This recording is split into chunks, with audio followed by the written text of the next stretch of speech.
Hello everyone, welcome to my channel.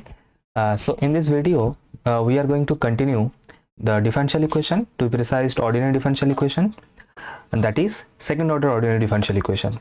अच्छा, इसके पहले मैं बता दूं, so far we have completed the first order first degree ordinary differential equation as well as first order higher degree ordinary differential equation in this particular channel or in this particular playlist. तो link मिल जाएगा in the description and in the I button as well. तो बिल्कुल इसी जो sequence में the lectures are made ना, in that sequence you have to follow. बिल्कुल इसी तरीके से आप लोगों को पढ़ना है एक के बाद एक चीज़ें, तो सिलेबस बहुत अच्छे से कवर हो जाएगा and that too before the time. ठीक है. अच्छा, तो फर्स्ट ऑर्डर तो ऑलरेडी कंप्लीट हो चुका है. So now we are starting the second order ordinary differential equation as you can see on the screen. ठीक है. अच्छा, second order differential equation start करने से पहले we need to know the general form of the ordinary differential equation. General form मतलब nth order ordinary differential equation as you can see. Okay, तो let us start. तो जैसे कि आप लोग देख सकते हैं कि this is the particular form that I am talking about, right. So P0 8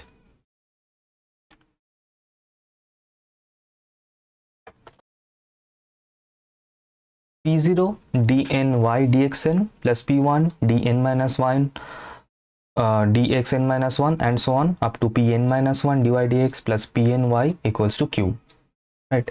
So this is the nth order ordinary differential equation, right. अब like यहाँ पे ये जो P0 P1 P2 वगैरह this the coefficients are there, these can be like the functions of either this can be the functions of the independent variable that is x or they can be constants as well. किनके बारे में बता रहा हूँ? about this P0 P1 P2 etc. क्या हो सकता है? देखो यहाँ पे y जो है ना, this y is the dependent variable and x is the independent variable in this differential equation.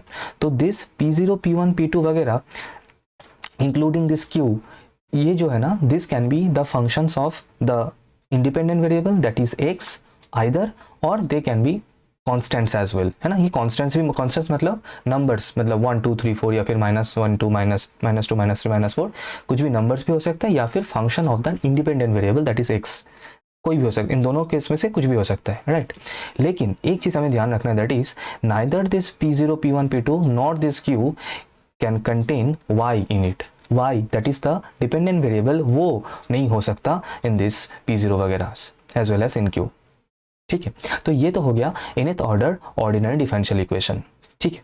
अब now let us go further, that is now if I divide this entire equation by P0, अगर मैं इस पूरे equation को P0 से divide कर दूं तो डेफिनेटली dny dxn का जो कोएफिशिएंट है that will become 1 and this what is this P1 dash. P1 dash मतलब बेसिकली P1 डैश मतलब P1 है ना. इस P1 को मैंने P0 से डिवाइड किया, इस P2 को मैंने P0 से डिवाइड किया. Entire equation is divided by P0. This entire equation is divided by P0 including Q. So basically this P1 dash is P1 by P0, P2 dash is P2 by P0 and so on, and this R is nothing but Q by P0.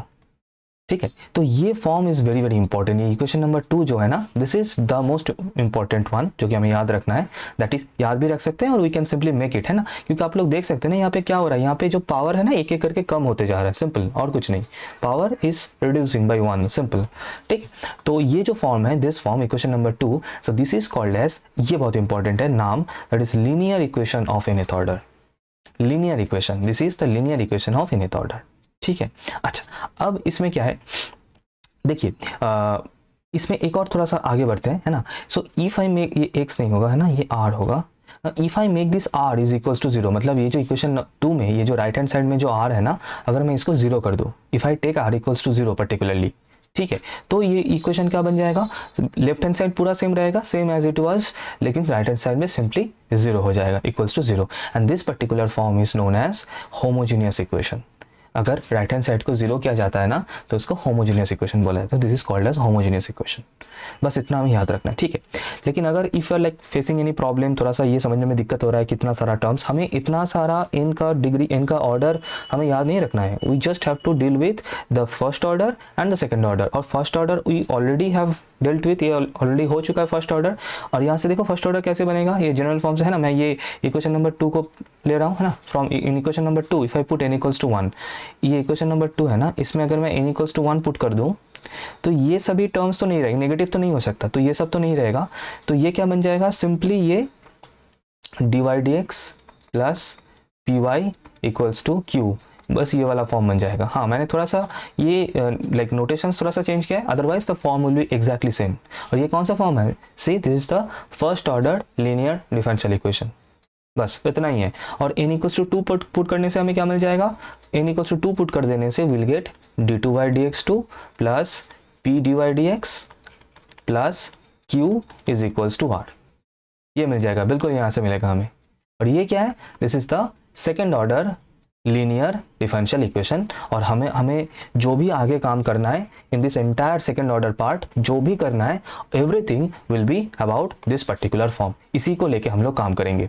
Change क्या होगा इसमें, ये जो p देखिए p और q और r के बारे में मैंने क्या बताया, this p q r can be function of x can be constants, बस इतना ही होगा। और हम लोग के सिलेबस में मोस्टली जो है ना p एंड q कॉन्स्टेंट्स ही है, हमें कॉन्स्टेंट्स लेके ही चलना है, दैट इज हम नेक्स्ट स्लाइड में मैं बताऊंगा। वो r जो है वो कुछ भी हो सकता है, कॉन्स्टेंट्स भी हो सकता है, फंक्शन ऑफ x भी हो सकता है, एनीथिंग, लेकिन p and q in 99% of cases वो सिर्फ और सिर्फ कॉन्स्टेंट्स ही होगा। कॉन्स्टेंट्स मतलब कुछ नंबर होगा 5 4 3 2 -5 -4 वटेवर -1 2 वटेवर, ऐसा ही होगा। हाँ, एक केस से बनता है कॉशी ऑयलर फॉर्म का जो होता है, वो मैं बिल्कुल एंड में दिखाऊंगा in this second order part, बिल्कुल एंड में हमें वो मिलेगा, जिसमें ये p और q x का फंक्शन हो सकता है, लेकिन हम उसको कन्वर्ट कर सकते हैं, we can convert it into this constant terms. वो कैसे किया जाता है वो हम डेफिनेटली दिखाऊंगा in the very last part, right. Okay, तो ये total the introduction about the second order ordinary differential equation, ठीक है। अच्छा, अब ये जो ऑर्डिनरी डिफरेंशियल इक्वेशंस है ना, अब हम देखना यहाँ पे I am talking about only constant coefficients, मतलब यहाँ पे ये जो कोएफिशिएंट्स है ना, these are constants, these are not functions of x, नहीं। हाँ, ये राइट हैंड साइड में जो है ना, ये कुछ भी हो सकता है, this can be constant, this can be function of x, whatever, इसको लेके कोई प्रॉब्लम नहीं है, इसको डील करने का भी मैं बताऊंगा। फिलहाल we are talking about this first part, that left hand side वाला पार्ट, और उसमें सभी का ये जो कोएफिशिएंट्स है those are only function or are constants only, no function of x, right। अच्छा, तो इसीलिए मैंने ये नाम बताया था, already I have said this name, that is linear equation of nth order with constant coefficients because the coefficients are constants, right। अच्छा, अब इन ये जो equations, इनका जो solution बनता है ना, obviously differential equation लेके हमें करना क्या पड़ता है, you have to solve the differential equation, as simple as that। तो in the solution or the solution of this differential equation consists of two parts। जो general solution बनता है ना, द जनरल सॉल्यूशन में y इक्वल्स टू, ये solution होता है, इसमें हमें दो लाइक टू थिंग्स, दो पार्ट को मिलके जोड़ के उनको ऐड करके इंटायर सॉल्यूशन, कंप्लीट सॉल्यूशन बनता है of this particular equations, differential equations, ठीक है। तो इसमें ये CF क्या है और PI क्या है, this CF is called as complementary function and this PI is called as particular integral. ये तो कॉम्प्लीमेंटरी फंक्शन जो है ना, इसी के बारे में हम इस पर्टिकुलर वीडियो में, इस पर्टिकुलर लेक्चर में हम लोग बात करने वाले हैं about this complementary function. And next जो एक और वीडियो बनेगा, दैट इज इसके बाद वाला एक रॉन्स्कियन का वीडियो होगा, एंड आफ्टर दैट उसके बाद वाला जो लेक्चर होगा उसमें we are going to cover that particular integral. बहुत बेहतरीन, एकदम लाइक परफेक्ट वीडियो होने वाला है, परफेक्ट लेक्चर होने वाला है। इसलिए मैं परफेक्ट बता रहा हूँ क्योंकि आई have covered all the types जो कि एग्जाम में आ चुका है और जो भी एग्जाम में आने वाला है, एंड उसमें इस वीडियो में भी बिल्कुल 2023 का लेटेस्ट क्वेश्चन मिलेगा इन दिस पर्टिकुलर वीडियो, इस पर्टिकुलर लेक्चर। और उस PI वाला जो वीडियो बनेगा, PI मतलब पर्टिकुलर इंटीग्रल का जो लेक्चर बनेगा, उसमें भी 2023, 22, 21, 19, 17, 18 एक से बढ़कर एक लेटेस्ट क्वेश्चन मिलेगा in that particular lecture of PI। Definitely देखना है, थोड़ा सा लेंदी वीडियो बनेगा PI का, लेकिन इसीलिए बनेगा because I will be covering all the possible types of PI that we can have.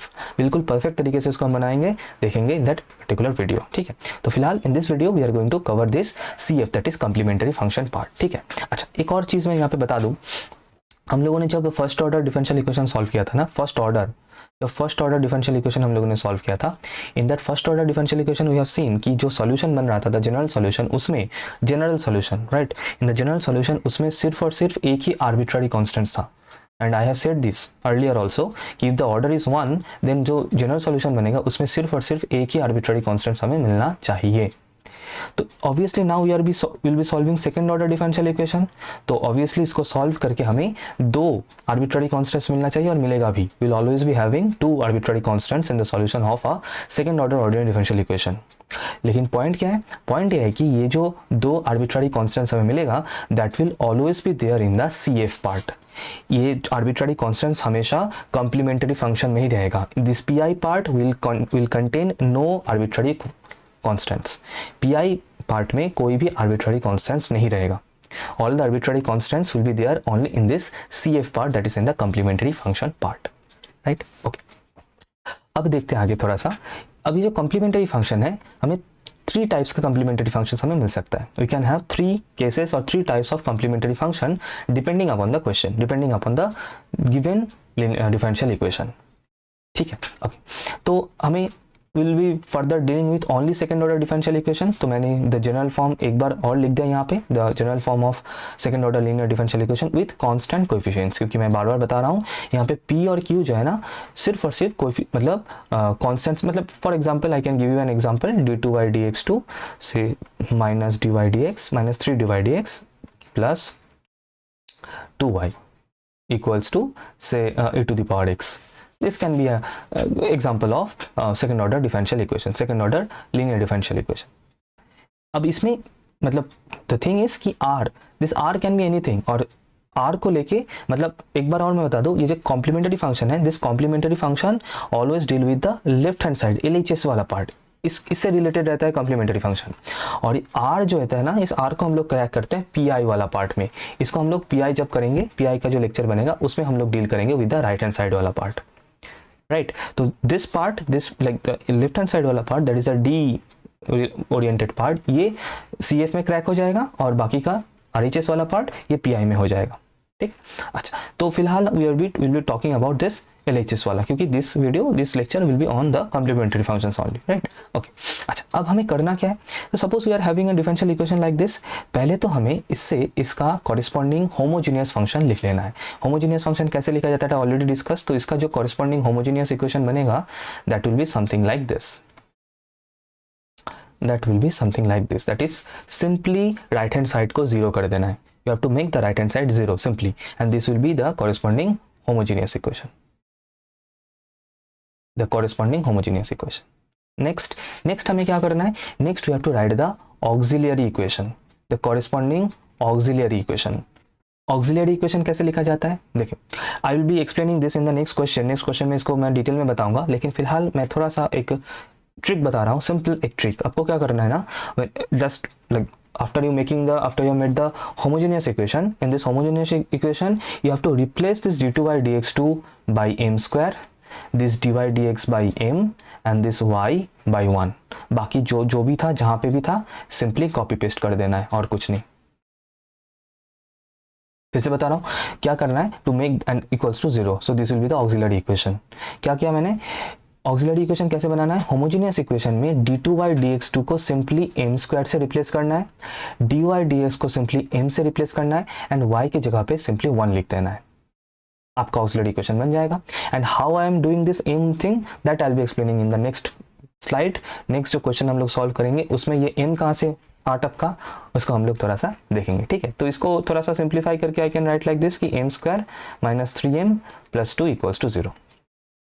ठीक है, अब now I was talking about 3 cases ना। अब देखना कि 3 केस कैसे जनरेट होगा। ये तो मैं एक एग्जांपल लेके चल रहा हूँ, ठीक है।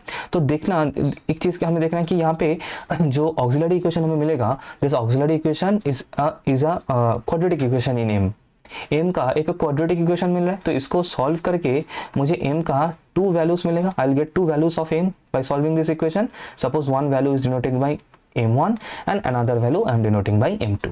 m1 and m2 are 2 values जो कि हमें ये ऑक्सिलरी इक्वेशन सॉल्व करके मिलेगा। अब ये 3 केसेस जो जनरेट हो रहा है, that is if this m1 and m2 that is the roots of this equation, auxiliary equation are real, मतलब इनका वैल्यू अगर रियल हो रहा है, इमेजिनरी नहीं हो रहा है, कोई आई वगैरह इसमें अगर नहीं आ रहा है, तो that is both m1 m2 are real and unequal. मतलब सपोज ये आ गया 2, ये आ गया 3, this kind of thing. If they are real and unequal, then जो CF that is the complementary function बनता है ना, the form is like this only. हम ये फॉर्म आप लोग को याद रखना है, 3 फॉर्म आपको याद रखना है, that is C1 into e to the power m1x plus C2 into e to the power m2x, simple, where C1 and C2 are क्या, arbitrary constants।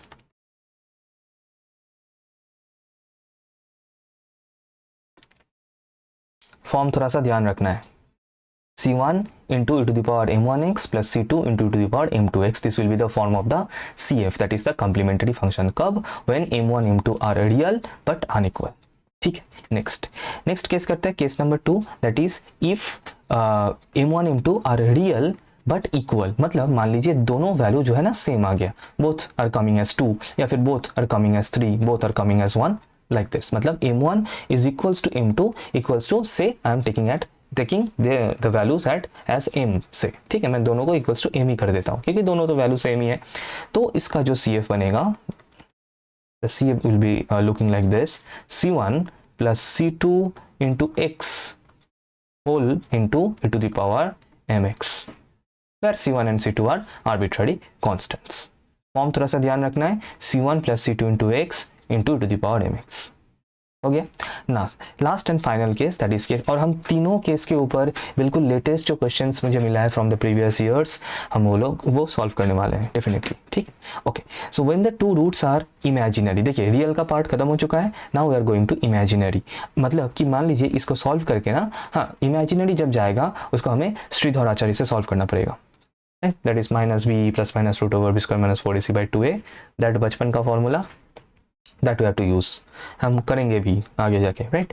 ओके, सो इसमें क्या होगा ना, जो लाइक अगर इमेजिनरी है ना तो इसको सॉल्व करके, मतलब श्रीधर लगाने के बाद जो सॉल्यूशन मिलेगा, that the form of the solution will be something like this, ये कुछ इस तरीके से हमें जो है ना उसका मिलेगा, कॉम्प्लेक्स कॉन्जुगेट के फॉर्म में हमें सॉल्यूशन मिलेगा। This term you have, I hope you have already heard this term, complex conjugate के फॉर्म में मिलेगा, मतलब सेम ही मिलेगा, सिर्फ साइन का चेंज होगा, एक में प्लस एक में माइनस, क्योंकि श्रीधर में वो बीच में प्लस माइनस साइन होता है ना, ड्यू टू दैट ओनली। तो अगर we are getting the root like this, m का वैल्यू अगर कुछ इस तरीके से आ रहा है ना, तो जो CF बनेगा इस केस में, ये थोड़ा सा ध्यान रखना है, इसमें जो CF बनेगा ध्यान रखना कैसे बनेगा, e to the power alpha x, मतलब e टू द पावर ये जो रियल पार्ट है इंटू x हो गया, इंटू फर्स्ट ब्रैकेट ओपन करके cos beta x plus sine beta x, sorry यहाँ पे C1 होगा cos के साथ, साइन इसके साथ, मतलब C1 आप साइन के साथ भी रख सकते हैं, C2 cos के साथ भी, C1 और C2 are subject to change, हम किसी के साथ भी कोई भी रख सकते हैं, हाँ लेकिन 2 आर्बिट्ररी कॉन्स्टेंट्स को रखना पड़ेगा, you have to keep 2 arbitrary constants, exactly 2 arbitrary constants. C1 को आप साइन के साथ भी रख सकते हैं, C2 को cos के साथ भी, डजेंट मैटर, लेकिन C1 C2 रहेगा, and the CF that is the complementary function should look like this, simple. तो तीनों केस वी हैव सीन, अब हम एक एक करके सॉल्व करते हैं क्वेश्चन को। चलिए, बिल्कुल लेटेस्ट क्वेश्चन से we are starting, that is 2021 का क्वेश्चन, ठीक है, एकदम डायरेक्ट क्वेश्चन है कि find the complement any complementary function होगा ये, कॉम्प्लीमेंट ना ये होता है, नहीं होता, complementary function of the equation this, ठीक है, हमें इसका कॉम्प्लीमेंट्री फंक्शन फाइंड करना है, राइट। तो बिल्कुल मैं तरीके से बता रहा हूँ, how do we have to do it, and you can expect at least like, वैसे सॉल्व तो करना ही पड़ेगा, पर्टिकुलरली अगर कॉम्प्लीमेंट्री फंक्शन बोला जाए, you can at least expect 3 to 4 marks just from the complementary functions. अब ये पूरा जो सॉल्यूशन वाला पार्ट होगा, मतलब सॉल्व करके जिसमें हमें कॉम्प्लीमेंट्री फंक्शंस भी निकालना होगा एंड पर्टिकुलर इंटीग्रल भी निकालना होगा, वो तो मिलेगा ही मिलेगा, एंड टोटल उनमें से मिला के you can expect at least 10 marks, at least 10 marks, repeating it, at least 10 marks, right. तो ये तो मैंने सिर्फ कॉम्प्लीमेंट्री फंक्शन के बारे में बताया, राइट। ओके, तो इसको कैसे करना है देखिए, so this is the given equation, you can mark this given equation as 1, हो गया। Now will write like this, है ना, ये सॉल्यूशन के अंदर ही होगा ना, यहाँ से सॉल्यूशन स्टार्ट हो चुका है। सो नेक्स्ट विल राइट कि देयरफॉर द कॉरेस्पॉन्डिंग, पहले मैं क्या बताया था, we have to write the corresponding homogeneous equation, the corresponding homogeneous equation of 1 is, क्या बताया था मैंने, सिंपली राइट हैंड साइड को 0 कर देना है, so it will be d2 by dx2 plus 5 dy dx plus 6y equals to 0. Simply right hand side को 0 कर देना है and I will mark this equation as equation number 2. हो गया. नाउ अब मैं बता रहा हूं कि वो m कहां से टपका था. देखिए right. Okay, now what I have to do is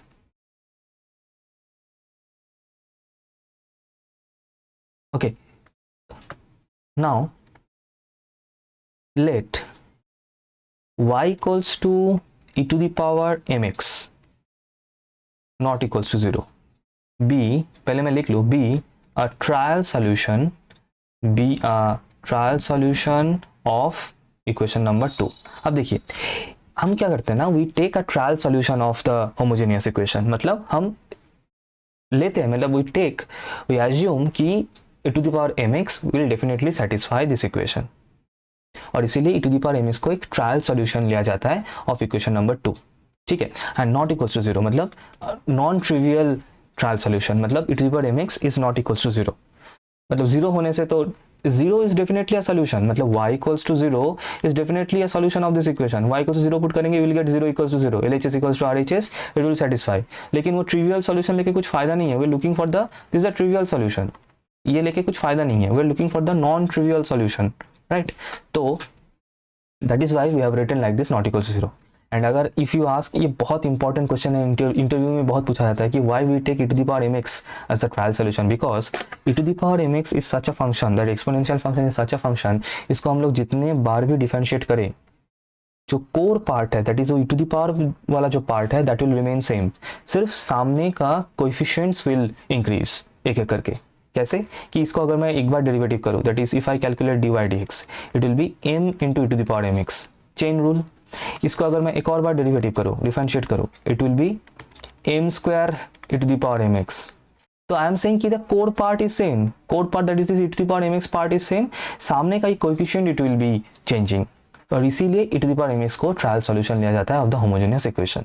now if I use this values, if I put this values, this and this and this, इन तीन वैल्यू को अगर मैं 2 में पुट कर दूं, है ना, अगर मैं पुट कर दूं, so I will get m square e to the power mx in place of d2 dx2 plus 5 into m e to the power mx plus 6 into e to the power mx is equals to 0. Now I can take e to the power mx common, ले सकता हूँ आराम से, so it will be m square plus 5m plus 6 equals to 0. अब e to the power mx तो 0 नहीं हो सकता, that I have already taken, so that is why this part will be 0. So therefore इसके बाद मैं यहाँ पे कंटिन्यू कर रहा हूँ कि therefore m square plus 5m plus 6 is equals to 0, और this is called, इसको हम लोग इक्वेशन नंबर 3 दे सकते हैं, is the corresponding auxiliary equation, is the corresponding auxiliary equation. अब the point is you do not have to do all these steps. आप लोग directly इससे लिख सकते हैं ना, you can directly write the auxiliary equation from this homogeneous equation. इससे आप लोग डायरेक्टली इसको लिख सकते हैं. कैसे? that I have already said in the last slide बताया था. d2 dx2 को you have to replace by m square, dy dx को you have to replace by m, and y को you have to replace by 1 simply, and you will get the auxiliary equation. आपको वही करना होता है, ये सब करने का जरूरत है नहीं, you do not have to do all these things. ये तो just to like make you understand कि what exactly are happening here, कैसे हो रहा है, कैसे मुझे मिल रहा है and all, right? अच्छा ठीक है. ओके, तो ये मिल चुका है हमें ऑक्सिलरी इक्वेशन. अब इसको हमें सॉल्व करना है. ठीक है, मैं काम करता हूँ. ओके, अब ऑक्सिलरी इक्वेशन इसको हम लोग सॉल्व करेंगे, लेकिन थोड़ा सा मैं क्लीन कर लूँ इसको, स्क्रीन को, बाकी का मुझे नहीं चाहिए.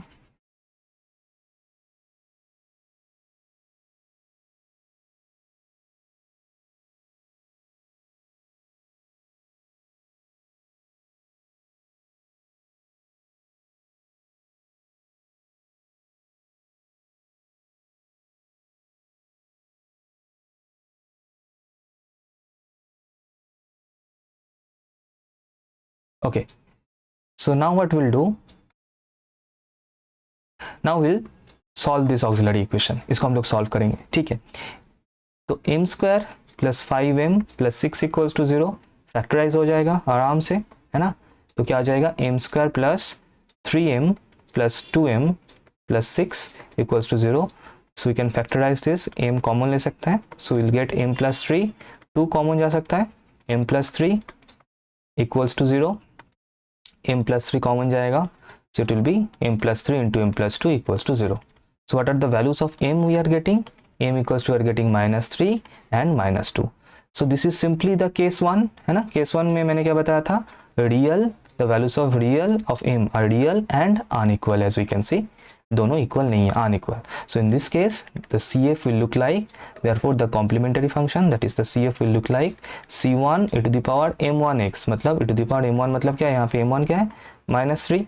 So this plus c2 into e to the power m2x, m2 क्या है, minus 2 x, where c1 c2 क्या है, where c1 and c2 are arbitrary constants, are arbitrary constants.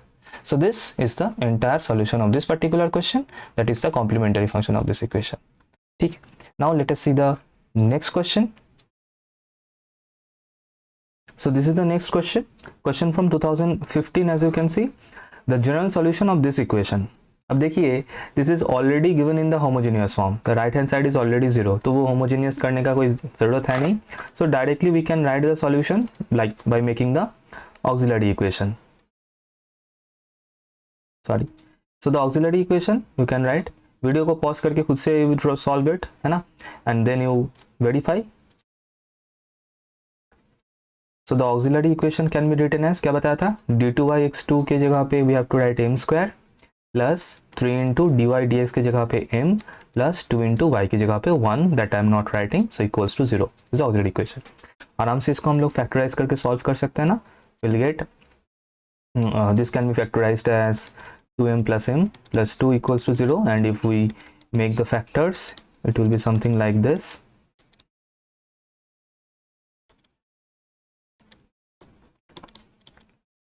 So m plus 1 into m plus 2 equals to 0. तो मुझे m का दो value मिल रहा है, m equals to I am getting minus 1 and minus 2. So both real and unequal as well, right? So मेरा CF जो बन जाएगा, CF is the general solution, यहाँ पे जो general solution है वही CF है. General solution is equals to or is given by y equals to c1 e to the power minus x plus c2 e to the power minus 2x, where c1 c2 are arbitrary constants. Simple, ठीक है. Okay, चलते हैं next question में. अच्छा, okay, so this is the question from 2009, 10 and 14. हालांकि ये एक entire solution वाला क्वेश्चन है, दैट इज इसमें हमें CF भी निकालना है, PI भी निकालना है, that is PI for this part particular integral. इसको हम लोग पर्टिकुलर इंटीग्रल का जो लेक्चर होगा उसमें हम लोग इसको सॉल्व करेंगे. फिलहाल will solve the only the CF part, that is the complementary function वाला पार्ट. तो इसको इसका कॉरेस्पॉन्डिंग होमोजीनियस फंक्शन हमें पहले लिखना है ना. होमोजीनियस इक्वेशन लिखना है. कैसे, क्या बताया था मैंने, we just have to make the right hand side, simply right hand side को 0 कर देना है, and it will be something like this, and then we have to write the auxiliary equation. We have to write the auxiliary equation, so that will be m square minus 5m plus 6 equals to 0, and इसको if you factorize you will get m equals to 3 and 2, simple 3 and 2, so unequal and real and unequal. So the CF will be equals to c1 e to the power 3x plus c2 e to the power 2x. बिल्कुल simple है, बिल्कुल easy है, बिल्कुल इस तरीके से करना है, nothing in it, simple, right. Okay, next question. अच्छा, ये होमवर्क के लिए है ना, आंसर भी गिवन है, you can verify the answer, this is for your homework. इसमें भी वेरिएशन ऑफ पैरामीटर एक मेथड होता है that we have in our syllabus, that definitely will cover, लेकिन इसमें सिर्फ और सिर्फ we have to calculate the CF in this particular question. हम लोग सिर्फ इसका CF निकालेंगे and the answer is already given, you can verify it easily, right. अच्छा, 2013 का. अच्छा, इसको थोड़ा सा बनाते हैं. ये भी इंटायर सॉल्यूशन वाला क्वेश्चन है. PI हम लोग करेंगे, PI का जो वीडियो बनेगा उसमें इसमें सिर्फ और सिर्फ हम लोग CF निकालेंगे. सो द होमोजीनियस इक्वेशन लिख लेते हैं, that will be d2y dx2 minus 2 dy dx plus 1 equals to plus y equals to 0. This is the homogeneous equation, and the corresponding auxiliary equation, m square minus 2m plus 1 equals to 0. Now if you factorize this, you can see easily, you can see that this is basically m minus 1 का whole square. m minus 1 का whole square. So if you solve it, you will get two values of m and both are 1. So here we are getting the case 2, second case, that is real but equal.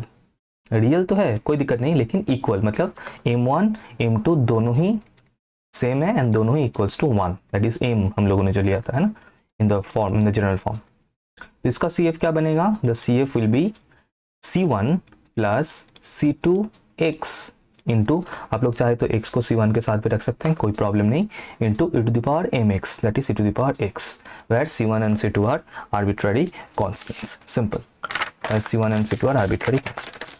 ठीक, चलते हैं next question में.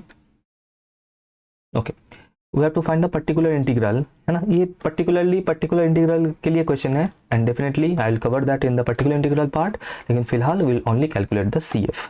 तो if you see, अच्छा ये D का जो form है ना, ये देख के घबराना नहीं है. Basically this D stands for ddx, d square stands for d2 dx2. इस D को क्या बोला जाता है? This D is called as differential operator.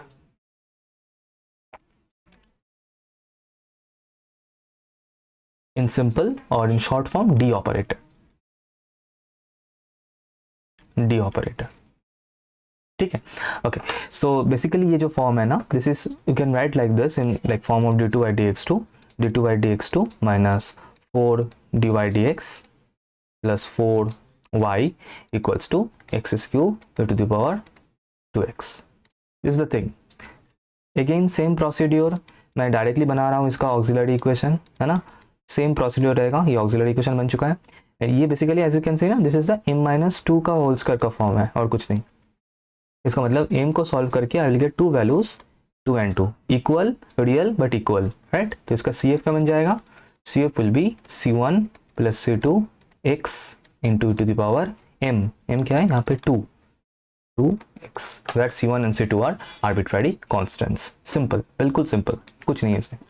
अच्छा, नाउ ये क्वेश्चन है बिल्कुल लेटेस्ट 2023 का क्वेश्चन है. एज यू कैन सी, एकदम लेटेस्ट क्वेश्चन है. 2023 का जो पेपर हुआ था उसके ऊपर क्वेश्चन है. मतलब 2023, आप लोग बोलेंगे सर 2023 का पेपर तो हुआ ही नहीं, ये तो होगा इस दिसंबर में होगा.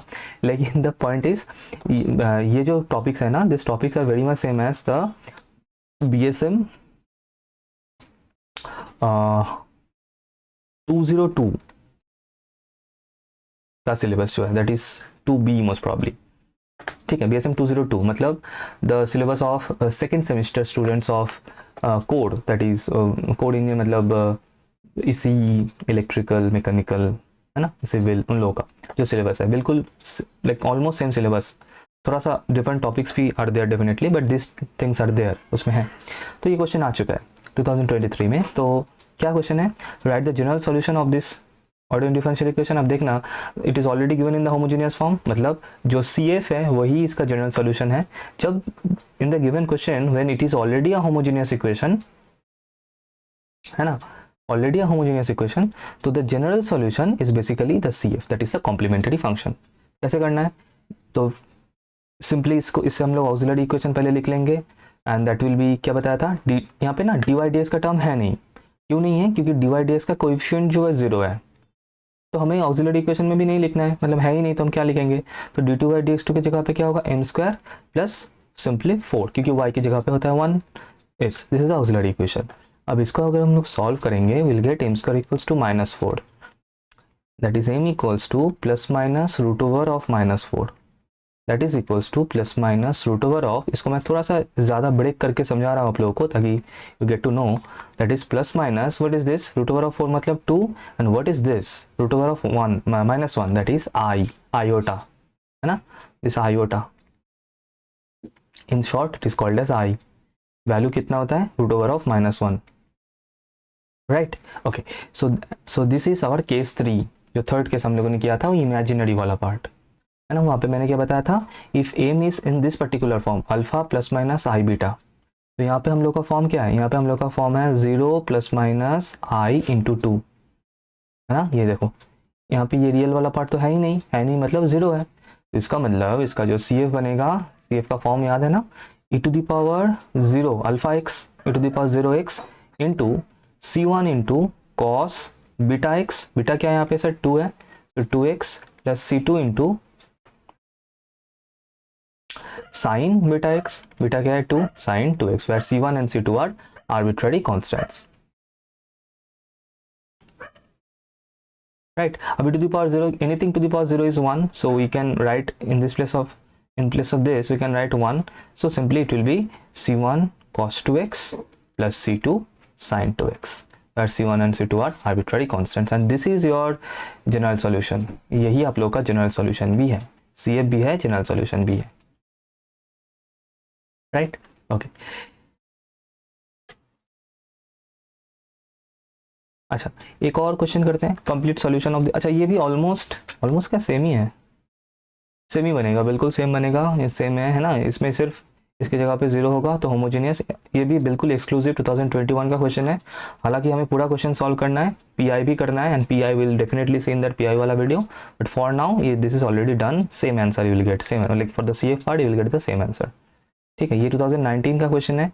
अच्छा ये भी we have to solve in the PI वाला पार्ट, पीआई में हम लोग करेंगे डी ऑपरेटर मेथड से, तो लेकिन इसमें थोड़ा सा इसका सीएफ देख लेते हैं, कॉम्प्लीमेंट्री फंक्शन देख लेते हैं, ठीक है। वैसे भी इस क्वेश्चन में you have to find the auxiliary equation of this, तो सिंपली पहले तो होमोजीनियस है ना, होमोजीनियस कुछ इस तरीके से दिखेगा, 0 करना है राइट हैंड साइड को, देन ये बनेगा आप लोग का ऑक्सिलरी, क्या करना है m square plus a square simply equals to 0, d2/dx2 की जगह पे एम स्क्वायर, y की जगह पे 1, तो a स्क्वायर इंटू 1 मतलब a square we will get this, इसको if you solve you will get m square equals to minus of a square, right, m square equals to m equals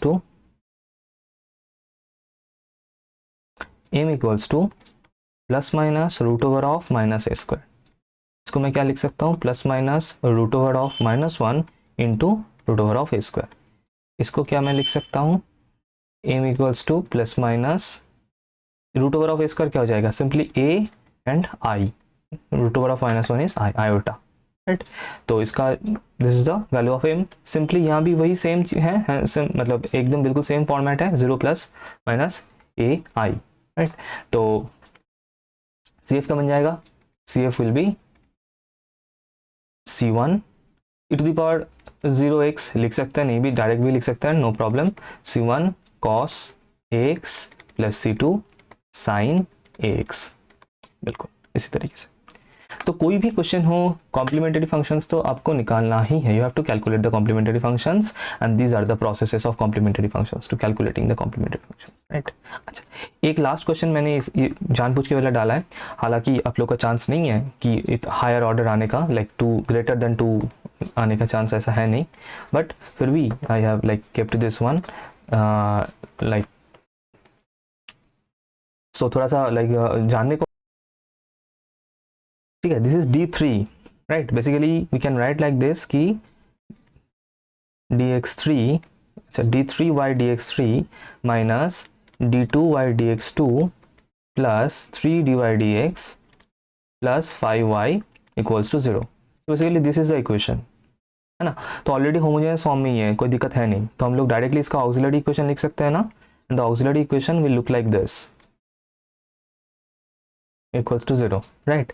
अब cubic equation है and we can solve the cubic equation by using the vanishing method, right, कैसे करना है, we have to find the value of m such that this equation will be satisfied, अमूमन हम लोग 1 से start कर देना, we put m equals to 1 here, m equals to 1 यहाँ पे पुट करने से LHS क्या आ रहा है 1 माइनस 1 प्लस 3 प्लस 5, 0 आ रहा है क्या, नहीं, not equals to 0, LHS equals to RHS लाना है, मतलब 0 लाना है, फिर 1 नहीं होता तो फिर उसके बाद -1 से हम लोग देखते हैं, -1 पुट करने से विल गेटिंग -1, ये भी -1 -3 प्लस 5, हाँ 0 आ गया, ठीक है, तो इसका मतलब m प्लस 1 इक्वल्स टू 0, है ना, इसका मतलब m plus 1 is a factor of this equation, है ना, इस -1 को मैं लेफ्ट हैंड साइड में लेके गया हूँ यहाँ पे, तो m प्लस 1 मिल जाएगा, सो m plus 1 this is the vanishing method, I hope you already know, school level का टेक्निक है, स्कूल में ज़रूर किया होगा, तो 3m प्लस 1 मुझे लिख लेना है, क्यों 3, क्योंकि मुझे क्यूबिक इक्वेशन बनाना है, तो 3m प्लस 1 मैंने लिख लिया,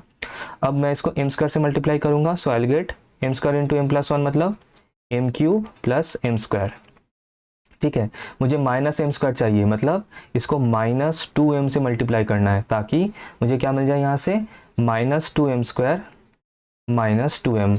तो minus 2m square and plus m square simplify होकर I will get minus m square, क्योंकि हमें मेन इक्वेशन इसको सही रखना है, इसको ठीक रखना है, राइट। अच्छा, तो माइनस 2m मिल चुका है, लेकिन मुझे यहाँ पे प्लस 5m करना पड़ेगा, सो दैट प्लस 5, तो ये हो जाएगा प्लस 5m और automatically this 5 will be adjusted equals to 0 this.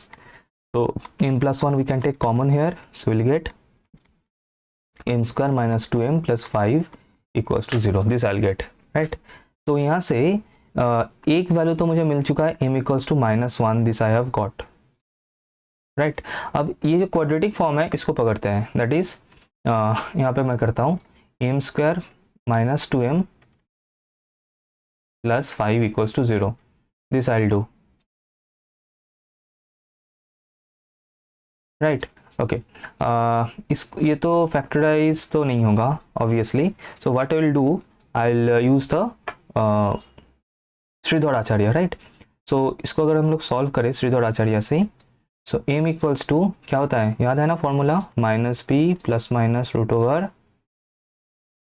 B square minus 4ac divided by 2a। Equation क्या था, ax square plus bx plus c equals to 0। ये अगर क्वाड्रेटिक इक्वेशन है द जनरल फॉर्म, तो उसका जो solution मतलब x equals to the solution from Shridhar Acharya, we get this. So यहाँ से क्या बन जाएगा, माइनस बी मतलब 2 plus minus root over b square मतलब -2 का स्क्वायर मतलब 4 minus 4ac minus 4 into a is 1 into c is 5 divided by 2 into a that is 1।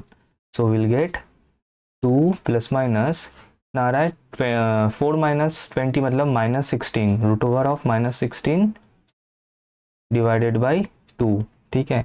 इसको हम लोग लिख सकते हैं 2 plus minus root over of -16 को मैं लिख सकता हूँ 4i, है ना, सिंपली वो आराम से लिख सकता हूँ, डिवाइडेड बाई 2, और 2 को if I cancel out so I will gate 1 plus minus 2i। तो ये कौन से फॉर्म में आ गया, अल्फा प्लस माइनस आई बीटा वाला जो फॉर्म है उस फॉर्म में आ चुका है। तो मुझे यहाँ पे दो डिफरेंट केस मिला है, और ये दिखाने के लिए मैंने ये क्वेश्चन डाला था। हमें ऐसा भी क्वेश्चन मिल सकता है जहाँ पे दो केस मिला के हमें मिले, तो इसका जो CF बनेगा, देखो इस पार्ट से क्या मिल जाएगा, इस पार्ट से e⁻x वाला मिल जाएगा। तो मैं यहाँ पे फाइनली जो CF मिलेगा ना, मैं यहाँ पे लिख रहा हूँ, so the CF is equals to C1 e⁻−x। ये मुझे कहाँ से मिला, ये मुझे इस फैक्टर से मिला है, प्लस अब ये वाला फैक्टर है ना, ये इमेजिनरी वाला मतलब केस 3 वाला है, ये केस 3 वाला, ठीक है। क्या बनेगा, e⁻α x, अल्फा क्या है 1, तो बेसिकली e⁻x हो गया इनटू C1 cos बीटा क्या है यहाँ पे सर, बीटा है 2, तो cos 2x plus C2 sin 2x। पता नहीं मेरा इमेज आ रहा है कि नहीं आ रहा है, नहीं आ रहा है, ठीक है। ये अच्छा नहीं सॉरी C1 तो हो चुका, तो ये C2 होगा और ये C3 होगा।